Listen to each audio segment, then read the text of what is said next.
Lucas capítulo 17, versículos 5 e 6 diz assim: Os apóstolos disseram ao Senhor: aumenta a nossa fé. Ele respondeu: se vocês tiverem fé do tamanho de uma semente de mostarda, poderão dizer a esta amoreira: arranque-se e plante-se no mar, e ela obedecerá. Muitos pastores e líderes cristãos ensinam que precisamos ter muita fé para que Deus atenda às nossas orações.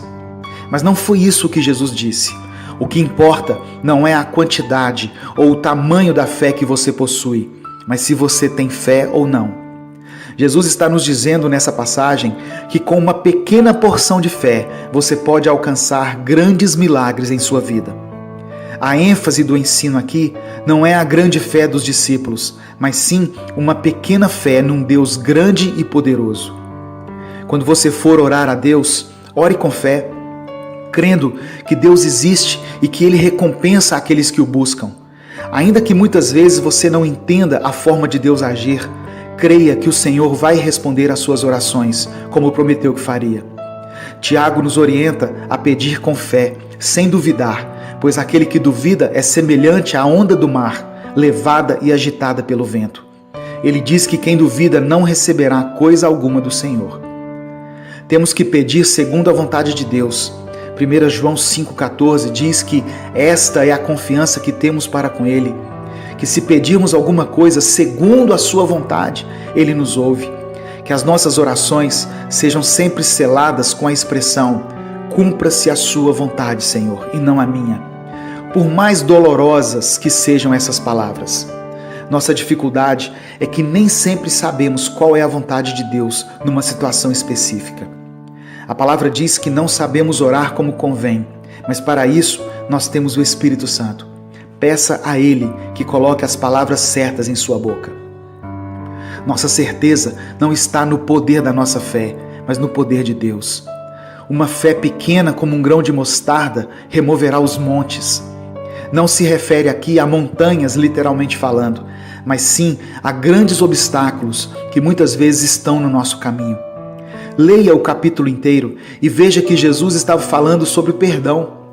Você está com dificuldade em perdoar alguém? Uma pequena fé em Deus vai te ajudar a superar essa montanha. Pessoas que foram perdoadas por Deus não podem achar difícil perdoar os outros. Você está tendo dificuldade para amar seu cônjuge? Uma pequena fé em Jesus, que se entregou por você na cruz, vai te ajudar a entender o verdadeiro significado do amor. Você está com dificuldade em vencer algum mau hábito ou um vício? Creia em Deus, pois Ele é poderoso para te libertar. Precisamos sim aumentar nossa fé, mas sabendo que o poder não está no tamanho da nossa fé, e sim naquele em quem nós cremos. Jesus não exige uma grande fé, mas uma pequena fé em um grande Deus. Eu quero orar por você. Senhor, aumenta a nossa fé. Sabemos que se tivermos um pouquinho de fé, podemos receber grandes milagres em nossa vida. Coloca em nosso coração uma certeza, uma convicção de que servimos a um Deus que pode mudar qualquer situação. Porque muitas vezes oramos ao Senhor, mas não tiramos os nossos olhos das circunstâncias. Nos ensine a fechar os olhos e a depositar toda a nossa confiança em Ti. Eu te peço em nome de Jesus. Amém. Deus te abençoe. Eu sou Edivaldo Oliveira e esse foi mais um Minuto com Deus.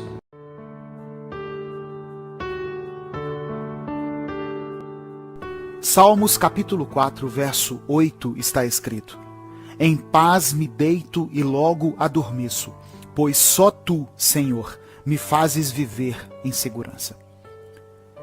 Temos vivido um momento muito delicado, uma crise que tem feito com que muitas pessoas percam a paz e entrem em desespero, por não saber como será o dia de amanhã. A incerteza em relação à nossa saúde está ameaçada, e isso por si só já é motivo para que muitos percam o sono. Aliado a isso, estamos vivendo um tempo de crise financeira, onde muitas empresas já fecharam suas portas, muitas pessoas perderam seus empregos e outros tiveram sua renda diminuída em virtude da recessão na economia.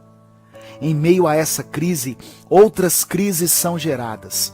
Os relacionamentos na família, de forma geral, têm sido abalados por causa desse tempo de convivência exagerada que a pandemia nos impôs.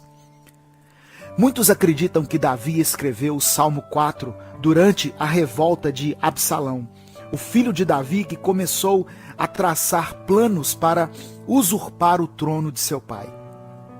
Num momento da sua vida em que Davi se viu traído pelo próprio filho, ele se lembra da fidelidade de Deus e a expressa nas palavras contidas nesse salmo, que não apenas registra a aflição do salmista, mas sobretudo a sua confiança inabalável em Deus. Ele diz que se deita em paz e logo adormece. Antes de se deitar, busque a paz de Deus, pois assim você terá um sono de qualidade que vai revigorar suas forças. Essa paz é conseguida quando nos alimentamos da palavra do Senhor, quando dedicamos tempo à oração, ao relacionamento com Deus. Não estou falando de uma paz que depende de que tudo esteja bem ao seu redor, mas de uma paz que te faz caminhar acima das lutas. Davi tinha problemas. Ele lidava com suas batalhas diárias. Ele tinha que se preocupar com seus inimigos, até mesmo dentro da sua própria casa. Mas ele sabia que Deus era poderoso para conceder a ele a vitória. Davi se lembrava de como o Senhor tinha sido com ele até aquele momento, de como Deus havia feito ele derrotar um gigante. E essas lembranças faziam com que o rei tivesse paz para dormir. Isaías 44 diz que somos servos de Deus, povo escolhido por Ele, e que o Senhor tem nos ajudado desde o dia em que nascemos. Não devemos ter medo, pois Ele nos ama, e pelo seu poder, Ele pode fazer com que a chuva caia no deserto, e com que rios nasçam em terras secas. Ele nunca se esqueceu de nós. Quantas vezes Ele já nos livrou? Não será diferente agora. Tome posse dessa palavra. Eu quero orar por você. Senhor, nos dê a sua paz. Nos faça dormir tranquilos, com a certeza de que a nossa vida está em suas mãos. Sabemos que muitos problemas que estamos enfrentando vão nos acompanhar por um longo tempo. Por isso te pedimos força e sabedoria para lidar com eles. Assim como o Senhor foi conosco até hoje, nos dando livramentos, sustentando a nossa família, assim como o Senhor já abriu portas que nós nem esperávamos, que o Senhor seja conosco nesse momento, por causa da sua fidelidade. Tira de nós o desespero, a ansiedade, a tristeza e o medo e nos faça descansar em segurança. Que o sono venha ao nos deitarmos, de forma tranquila e revigorante. É o que eu te peço, em nome de Jesus. Amém. Deus te abençoe. Eu sou o pastor Edivaldo Oliveira e esse foi mais um Minuto com Deus.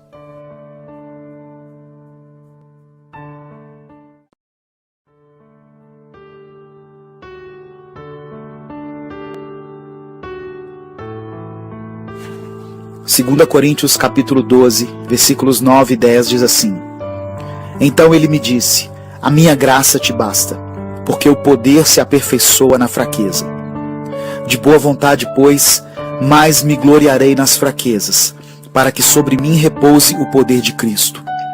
Pelo que sinto prazer nas fraquezas, nas injúrias, nas necessidades, nas perseguições, nas angústias, por amor de Cristo, porque quando sou fraco, então é que sou forte. Todos nós temos as nossas limitações. Muitas vezes enfrentamos situações que deixam evidentes a nossa fraqueza. Passamos por obstáculos financeiros ou por problemas em nossos relacionamentos, com nosso cônjuge ou nossos familiares, que nos deixam sem ação. Não porque não queremos fazer nada, mas sim porque não sabemos o que fazer. E atestamos a nossa incapacidade em resolver essas situações. Entenda uma coisa, Deus gosta de usar pessoas fracas, mas Deus quer usar pessoas que assumam as suas fraquezas, não aquelas que vivem se justificando, dando desculpas. Deus vê a nossa fraqueza como uma oportunidade para que Ele aperfeiçoe o seu poder em nós. Imaginamos que Deus somente está interessado em usar as nossas habilidades, mas Ele também quer usar as nossas debilidades. A palavra do Senhor diz em 1 Coríntios capítulo 1, verso 27, que Deus escolheu as coisas loucas deste mundo para confundir as sábias, e escolheu as coisas fracas deste mundo para confundir as fortes. Deus não permitiu as suas fraquezas por acaso. Ele quer que o poder dele se manifeste através da sua vida. Em Gênesis capítulo 12, Deus chama um homem que para alguns seria velho demais, chamado Abraão, para ser o patriarca de Israel. E ainda por cima, sua mulher era estéril. Quantas fraquezas numa pessoa só. Mas o Senhor usa a vida dele para dar início a uma nação separada para Deus. Deus também permite que um menino de 17 anos, que as pessoas achavam que era jovem demais, enfrente um gigante e se torne o maior rei que Israel já teve. Enquanto as pessoas viam a fraqueza de Davi diante de Golias, Davi olhava para o poder de Deus que seria aperfeiçoado na vida dele. Não importa o quanto você se sinta fraco diante de tudo que tem acontecido na sua vida, Deus pode te fortalecer e te capacitar para lidar com qualquer situação que se levante contra você e contra a sua família. Ele é Deus e todo o poder pertence a Ele. Para Deus não existem impossíveis.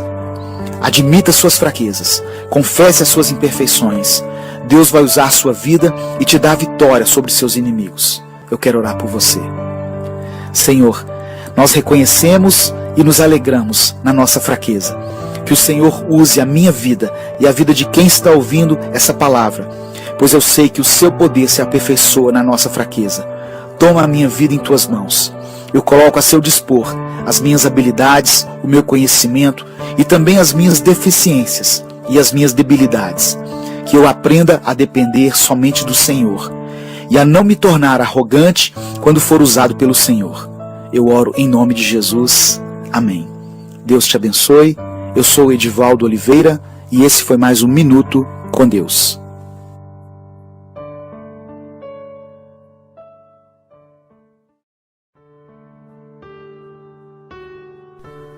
Segunda Coríntios capítulo 7, versículo 5 está escrito: Pois quando chegamos à Macedônia, não tivemos nenhum descanso, mas fomos atribulados de toda forma, conflitos externos, temores internos.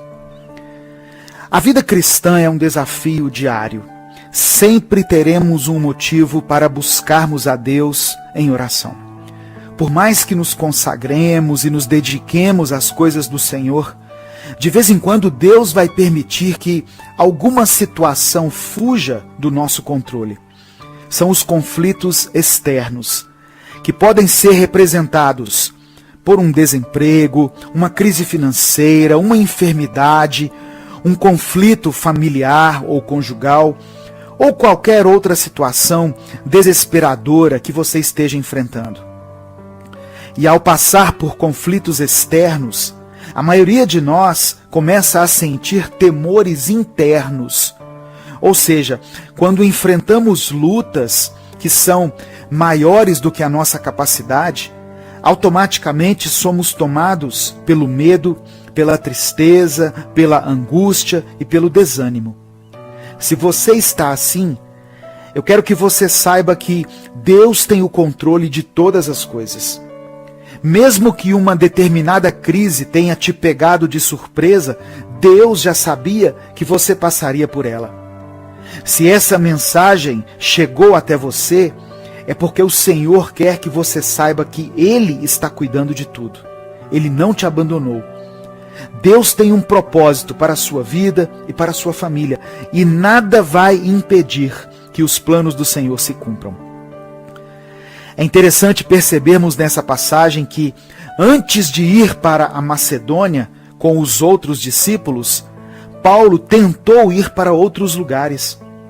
Porém, o texto diz que eles foram impedidos pelo Espírito Santo.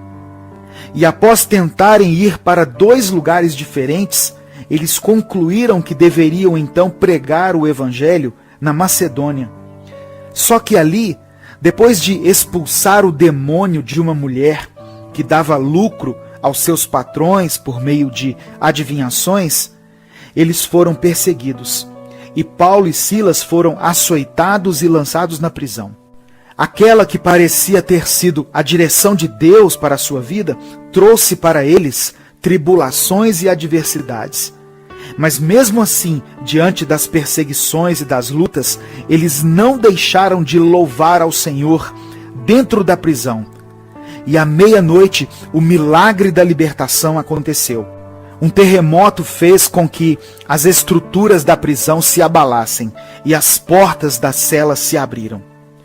O que podemos aprender com esse episódio é que, mesmo que estejamos enfrentando conflitos externos e temores internos, ainda que você não esteja vendo a solução com seus olhos naturais, e mesmo que as correntes que te prendem pareçam ser fortes e inquebráveis, continue crendo nas promessas de Deus.